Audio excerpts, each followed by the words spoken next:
Bullshit. It's the No BS Marketing Show. I'm Dave Mastovich. Our guest today is entertainment and hospitality entrepreneur Mark Zini. Mark's the founder of Club Leaf and Bean, a unique approach to a private, members-only cigar and social club. He's started and grown multiple successful businesses and brings a fresh, no BS approach to the entertainment and hospitality industries. In episode 1, Mark talked to us about how he had started as a DJ when he was 13, so he immediately had a kindred spirit with me because when he was 13, he started DJing parties and things around the neighborhood and throughout high school and college. Then he started Zini Productions, and they did higher-end weddings and did 150 to 200 weddings per year. He actually had 5 full-time DJs working on that. They did a lot of corporate events, and it grew to the point where he handed that off to a partner and decided he wanted his next endeavor. And throughout that time, he had always began getting enthralled with cigars, and he would go to cigar places, and he met his partner, his eventual partner at Leaf and Bean, a place that you mentioned started in '97. I was a very early customer there in the McMurray location for coffee and sometimes cigars. But then he came up with this idea of trying to take a cigar experience and move it away from just a cigar bar to give people more options. And that's when he decided to do Club Leaf and Bean.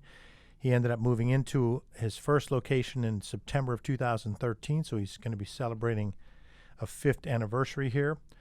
But realized quickly that they needed more space, so they broke ground, and within 8 months, by October of 2014, they went from a 1,000 square foot facility to a 4,800 square foot facility.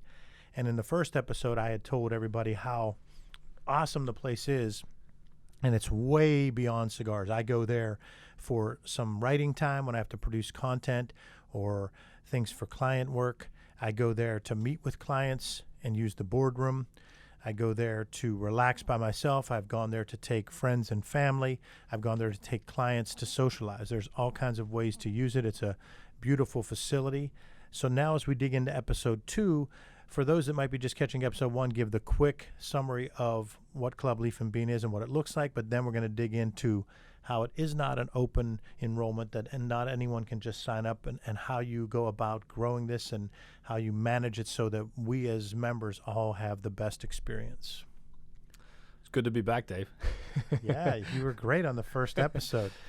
And you're historic, as we said in episode 1. You're the first guest to officially be in our new recording studio here in Gateway Towers. So go ahead, give your quick summary of what it looks like you're driving up the first time and what you want people to experience. So what we try to really create, I'm a big believer the experience starts from the second you enter really even as you approach the property, but then from the second you enter our secured parking lot gate and you start driving up towards our building, it's all about the experience. So we're about, as you said, a 4,800 square foot structure. We sit on 2 acres of land. It's a beautiful cedar built building, so a lot of wood outside as well as inside, big exposed wood beams and trusses. And we wanted to give a feel that blended the commercial line with the residential line. When you're at our facility, we didn't want you to feel like you were just at any old commercial, whatever, store, shop, retail club, but also not like you're at somebody's house. We wanted to blend that line a little bit to give you a very homey, inviting, welcoming experience. So it's designed that way from the beginning. Again, secured parking lot gate. We have a lot of technology. Gate opens with your cell phone. You come up. We have music playing outside. I'm big on lighting, so our lighting inside and out, we put a lot into making sure that was very welcoming. You enter our main covered entrance. As Dave and I had talked about, it's fingerprint biometric access into the club, and from the second you walk in, you're greeted with a lot of technology in a very welcoming and inviting way. I'm a big believer in technology, but it's got to be used right. So we tried to really do that there. We put a lot of automation into the building, so everything from our lighting to our music. Things adjust on a per member basis as you walk through the club. Lighting comes in and out, the TVs change, the music changes. It's all about that experience of making you feel like, wow, I'm a part of this, and you are as a member. We want you to feel that experience every time you come. The building itself, Again, just shy of 5,000 square feet, a lot of different facilities throughout the building designed for different purposes. So we have not just your typical, plush leather lounge areas like a lot of cigar shops and clubs have, but then we also have areas designed for work and productivity. We have a, conference center, a business suite, and then we also have entertainment options as well. We have a full indoor state-of-the-art golf simulator. We have your pool table, your dartboard, and then we have a regulation bocce court we just put in as well. So you have those options as well. So you can really come to the club, you can relax, you can work and or play and utilize it in a lot of different ways. A couple things from a member standpoint. So when you walk in, you come in immediately and you're elevated slightly, and to your left is this big boardroom conference room with the all white board to right on the entire wall, and it's soundproof. So like when you're in there by yourself, if you close the doors and you're trying to grind out something on their deadline, or if you bring someone that's a trusted client, confident, you want to have a conversation, then you go down a couple steps and you're in the plush leather area. But still, you didn't give that justice either, because when you're sitting there, it's not like any other club, because you have this all windowed walls. The walls are windows, and you just look out over Washington County, and it's just a nice, beautiful look. And then off to the right is a kitchen. So like you don't necessarily go there to cook, but I mean, you can go and get a cup of coffee. You can wash stuff out. You can, the big ass refrigerator with the big ass ice cubes for bourbon. You can tell where I'm going with this. so like I go to my locker, grab some bourbon and pour it into a cup that's there, a glass that's there for me with the big ice cube. But then when you go down the stairs, that other lower level does appear like a really nice club restaurant place almost, because it just has a great look and feel to it. And then you have the outdoor part. So there's the thing that we emphasized in episode 1 is it really does enable you to take a client there for fun, take a client there to meet, go there to do some work yourself, go there to relax yourself, go there for events. You had Big Pussy from The Sopranos a couple times, twice already. Absolutely, so, good friend of ours, yeah. Yeah, so he's a loyal Club Leaf and Beaners. So the last part of episode 1, we got to where you had told about the growth from September 2013 in the carriage house on the land, and then building your own place. And it is not open to just anyone. How does someone listening learn about it, and what should they do to find out if they're a fit? Yeah, so we have we have a great website, it's clubleafandbean.com. If you hit that website, we have a membership application inquiry form that you can actually fill out on there. And then one of our team members will be in touch with them about the application process moving forward. It's very simple. One of the things that we were adamant about from the very beginning is we wanted to take a lot of the baggage, so to speak, that's associated with a lot of private clubs and kind of get rid of it all, turn it on its head, and make the whole application process and the whole process of being, quote unquote, interviewed and joining very seamless. So what we typically do, we have you fill out an initial form, we bring you in, we give you a tour, show you the facilities, show you all the amenities that are included with membership. I'm sure you could probably, as being a member, would agree when I say this. It's something you really have to see. I think to truly experience and understand what we are. It's a lot of people come into our club with preconceived notions that I totally understand. And coming from being again, I've been a cigar smoker for many years. I've been in a private club. Private clubs have been customers of mine for many years.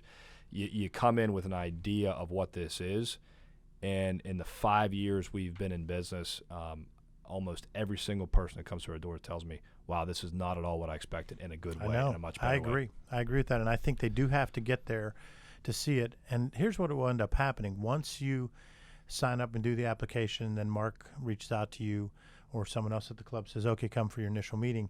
Once you pull up there, you get a little nervous because you know that not everyone gets in. So I was a little nervous. I'm going I want to do this now. So it's a pretty cool thing, because listeners, you can't appreciate it until you set up the tour with Mark, because you just can't appreciate it till you see it and you go through the whole thing. Just the whole thing about it being 24/7.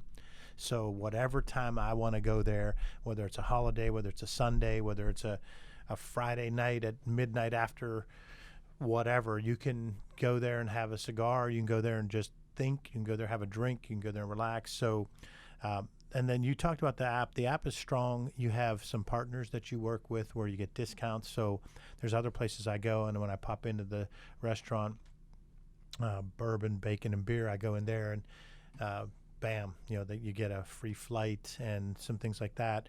But then also there will be competing DJs. I've been in, so this place is big, guys, 4,800 square feet. And I've been downstairs and I'm picking songs, and I know there's only 2 other people in the room, and all 3 of us are DJing, and we're fighting to see who can get the next song. Yeah, makes it fun. Yeah, it gets back to technology. Technology, when it's used right, can be very useful and a lot of fun. Yes. So why did I ask Mark to be on the show? I like him personally, and I'm a member, and I believe in the club as a concept. But why he's here beyond that is because he's a leader and an entrepreneur who's started multiple companies, and that brings value to us as no BSers. But what that does mean is he has to get put on the spot, as all the loyal no BSers know. So on the No BS show, we like to help our listeners avoid becoming BSers. So give me an example in your career when you were the BSer. Maybe you were a tough boss, a difficult employee, or you didn't communicate the way you would have liked. What happened, and what did you learn about it that might help our audience? Sure. You are putting me on the spot. I would say, I'll be totally honest with you.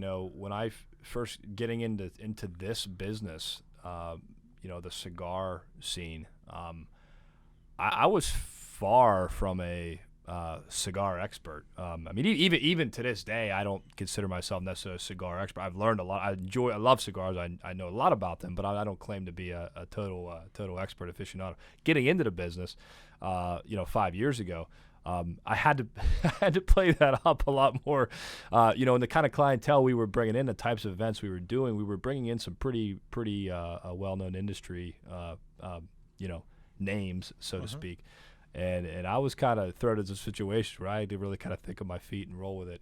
But that was, that was definitely a piece of it in this industry. I think, you're put in a position, things are thrown at you, and you got to just kind of take them as they come, and you learn. And I've learned a lot over the last 5 years. But that was, it's probably in the last few years, probably one of the most tough things initially in a scene where we're selling to a very discerning clientele. So you were nervous that you had people that maybe knew more about cigars than you, but you had to make it appear that you knew as much as them. Well, it even went beyond. I'll tell you what, it even goes beyond the cigar itself. It's providing that environment of what we created. Is totally unique and new, and to the best of our knowledge, we still believe there's nothing out there in the entire country like what we're doing, as far as a space that has the amenities we have and the way we're structured, with essentially a club that's 24-hour access with all the amenities. It doesn't exist, and so we're kind of we're putting money into all these different things, different amenities and options, and we, at the end of the day, we don't really know what our customer wants, right? I mean, we're thinking, we think we do. I think I do.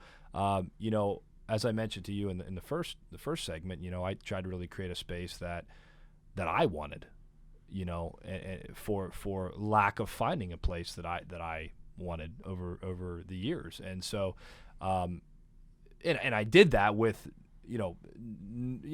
Being in the cigar scene, thinking I knew what people wanted, but you don't know, and so you really kind of, there's a little bit of, okay, I got to pretend like I know what people want. I got to pretend like that, like I know what they want, even though I may have no idea what they want. If that makes sense, we're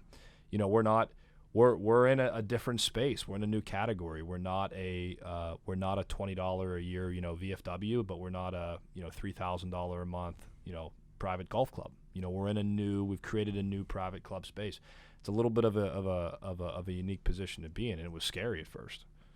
The No BS Marketing Show is brought to you by Audible.com. Get a free audiobook download and 30-day free trial at audible.com/NoBS. Over 200,000 titles to choose from for your iPhone, Android, Kindle, or MP3 player. Mark, you and I talked before we hit the mic to go live, 2 former DJs, and earlier you brought up a statement. You said, one of the things about being an entrepreneur and being in business is mistakes are going to happen, adversity is going to come.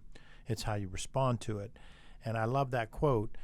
And then you segued into, because we were kind of talking about that one question, because the one question that guests get nervous about is the one when you asked you was a no BSer, and you were saying a little bit about how for all of us as entrepreneurs, as you grow, we have to let go, and that's been a challenge for you, just like it is for me. Talk about that. It is. I think it's one of the things that, as an entrepreneur, it's a blessing and a curse, right? I mean, you have to be, I think in a lot of ways, you got to be a leader, but you have to be a little bit crazy, and you have to be a little bit of I know better than anybody else. And I think, it's again, a blessing and a curse. It's the curse of the entrepreneur.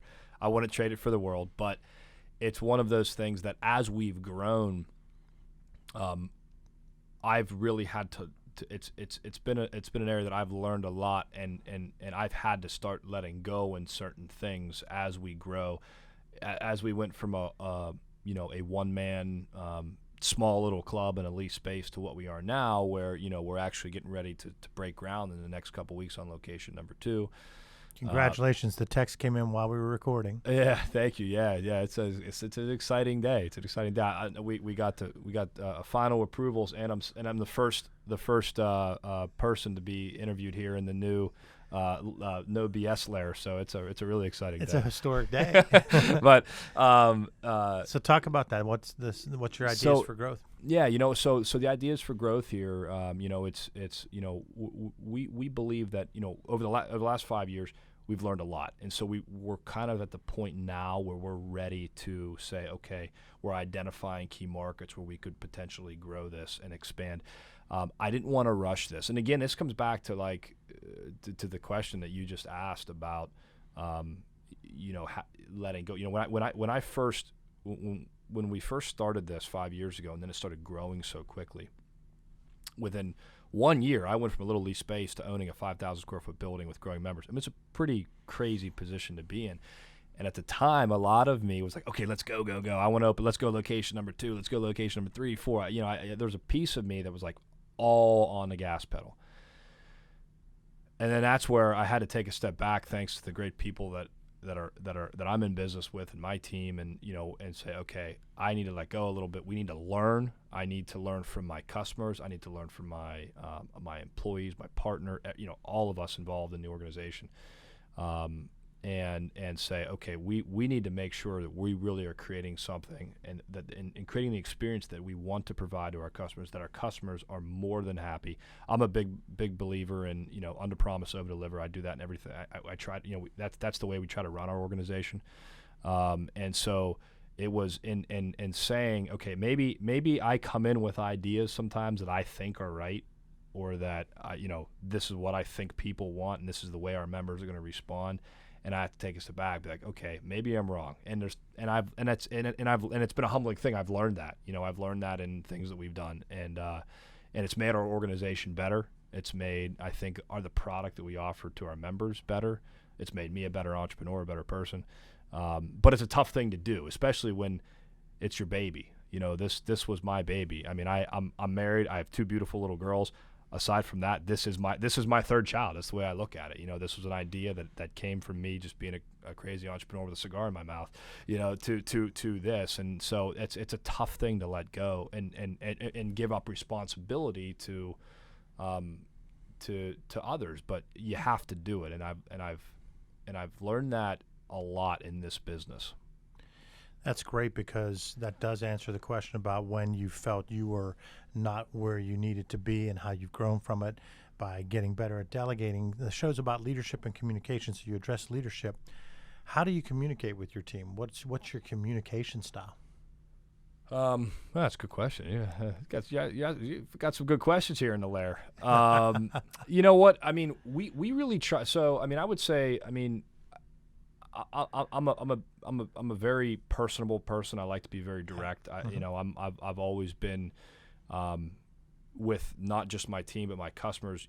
I like to have a very open line of communication. When something doesn't go right, or what either of us thought, let's not wait. Let's talk about it. Let's figure it out. Like you mentioned earlier, we were talking about this before we got on the mic here. Things happen in every organization, in every business, and it's not if they happen, it's how they're dealt with, and so I try to run my organization like that. So I'm a very with my team. It's when there's an issue, let's talk about it now. Let's figure it out. How can we prevent this from happening in the future, or what can we learn from it? What's our takeaway? To me, it's that face-to-face, direct conversation that's I think is invaluable. I'm the biggest, this. I'm a technology nut. I'm the latest. Yes. I mean, I got every Apple product. I'm the latest with everything. But when it comes to these kind of things in business, you just got to sit down sometimes face to face and have a conversation. Well, I know that I've noticed that with you, like the way you handle us as customers, clients, members, whatever you want to call it, is you do have a way where you come up and you're able to talk to us all, but it doesn't come off as salesy, doesn't come off as fake. So it is a testament to your communication style, because you have 200 members and you've got to make us all feel like we're part of it. But yet there's times where there's 27 people in the place, and you have to not just look like the schlocky guy that's going, Dave, how's it going? And then just not listen to me, move on to the next one. So I think that is something you do pretty well. And so I'm excited to hear about the growth. So the text came in right when we did the break from episode 1 to episode 2, and you told me the news. So you're going to have a second location. Do you see, is it going to, you don't have to disclose any particular details if it's still too early, but just the details more that wouldn't be tied to location or anything. Will it be a similar style, similar look, similar size? It will. It's going to be a very similar look and feel to our current space. We're perfecting it a little bit, so to speak. Obviously, after having the current building open for 4 years, there's things we've learned. So, but to be honest, there's not a whole lot. We think our current space has worked for us very well. So there's not a lot of changes, but definitely little changes being made to make it better. The location, I will say, is going to be in north of Pittsburgh, in the Cranberry Township area. So that place is just not growing at all. I mean, come on, why would you go to that place that's not growing at all? I mean, you're talking about deep growth area, deep growth area of Pittsburgh. So that makes complete sense. Growth area of Pittsburgh, all kinds of families coming into the place. It's probably the place where most people look when they're coming in, when we're recruiting people to come to the region. So it's a good model there. And so is it going to be similar to the South Hills location, where you're right near a highway, plus you're near the meadows and everything? Is it similar like that? Correct. Yeah, okay. We're going to be right off of Main Road, but just sitting back a little bit, which is the way our current location is. Our current location in Washington, Pennsylvania, is right off the racetrack road exit, right next door to the Meadows Racetrack and Casino. It's one of the fastest growing areas in the tri-state area. But we sit off the main road, which is perfect because we don't need to be on a main road. We're not open to the public, exactly. But we're still very accessible. So we've applied the same kind of concept, or I guess we looked for the same type of location here with the second location in Cranberry. I think we found that. I'm very excited about the location. Well, what's cool about the Washington location is really from anywhere south of Pittsburgh, you're not very far. So if you're in Peters, you're 15 minutes. You're in Chartiers, you're 15 minutes. You're Bethel, 25 minutes. You're Mount Lebanon, maybe it's a little farther, maybe it's 30, but St. Clair's probably 20. So you're covering all the major areas. Plus you've got Washington area, you've got Cannon Mac, you've got Morgantown's probably not even that far. No, not at all. You probably got members from there. So if you're doing the same model in the north, you'll be able to get people. Really, you're going to be probably only 45 minutes from club to club, because when you get you're on 79. Yep. So that's excellent. Now, do you think long term is your vision to have 3, 4, 5, 6 locations? Again, getting back to it, sometimes I got to put my foot on the brake pedal a little bit. I mean, I think yes. I mean, I do believe in the growth of this brand and this concept tremendously. I do. I think there's a lot of potential for it. I'm trying to take one location at a time right now and really make sure that again we continue to grow at the right pace. I think we're going to learn a lot from location number 2, and I think it's going to be a great milestone for us to have two successful locations. I'm 150% confident the second location we wouldn't be doing it otherwise. We took a lot of time and a lot of data went into this, and I think we're making the right move. So I'm excited about it. That's Mark Zini of Club Leaf and Bean. It's a great concept of a cigar and social club. He's been a great guest. There's a couple things I want to target our younger listeners because we tend to get a lot of 20-somethings that listen as well. We have an interesting eclectic group because we have the C-suite entrepreneurial audience, but we also have the marketing professional, PR professional audience, but then we also tend to have young listeners, college students or right out of school. So what's something you wish you knew when you were starting your career, thinking way back to when you started Zini Productions? What's something you wish you knew that could help a younger person that's coming out now? Maybe they're not going to be an entrepreneur. Maybe they are going to be an entrepreneur. I would say, you know what? Again, great question. I would say probably one of the most important pieces of advice I could give to a young entrepreneur or anybody who's about to embark on something, that, by themselves. I think you got to have, and I learned this. You got to have quantifiable goals. You got to have metrics, that are, and by metrics I mean not just I think we want to be here, I think we want to be there, but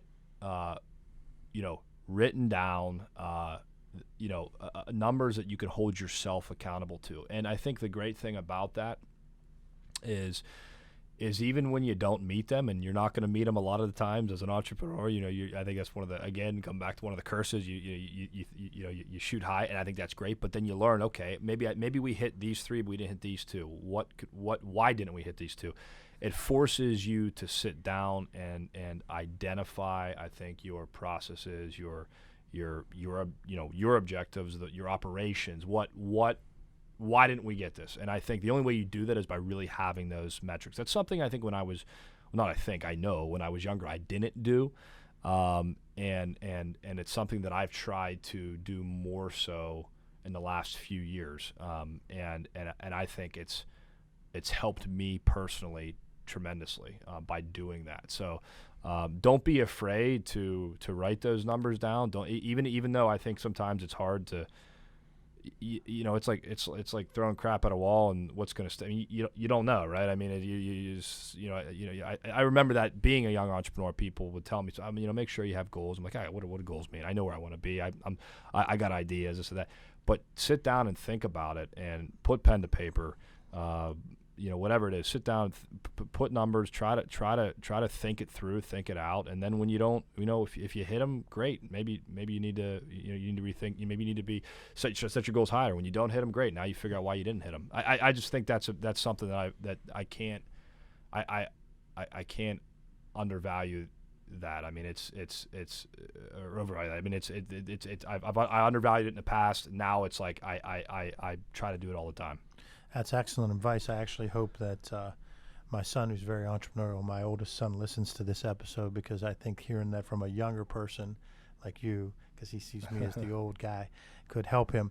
Now, Mark, a couple ways to close this out. I want to first ask you, I'll say both questions here, Ray. First, going to ask you if there's anything you thought I'd ask you that I didn't, and we can address that. Then the second thing is to close with any information you want the listeners to have about the club.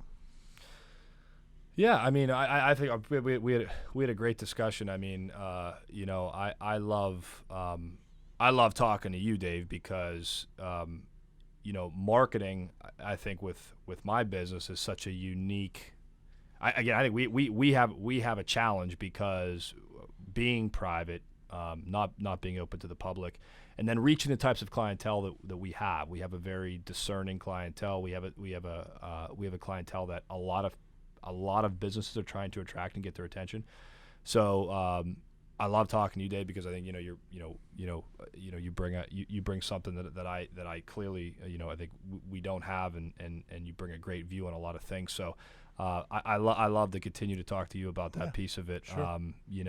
Because as we grow, continue to grow this thing, it becomes a critical part of our business, and it's got to be done in the right way. I think that's why you and I clicked from the beginning, because I think so many people lump marketing into just marketing's marketing, and it's one approach, one size fits all. There's all these marketing books out to this. Yeah. I've read them all. We've already. It's like, but it's such a personal thing, and I think it's so vital to the success of a business, and it's got to be done right, and it's got to be personalized to your business and clientele, and it's not just this is what you need to do. It's not a recipe. It's an ongoing thing. So I love, we talked about that, and I'd like to continue to talk to you about that. Definitely. And then for anyone else, you said it in the first episode. I'm not sure if we said it in the second episode. The app is awesome. Walk through how someone can reach you personally. Yeah. And how they can apply and all that stuff. Or even they just want to reach you via email to ask a couple questions. How do you want to? Absolutely. So our website's clubleafandbean.com, all spelled out.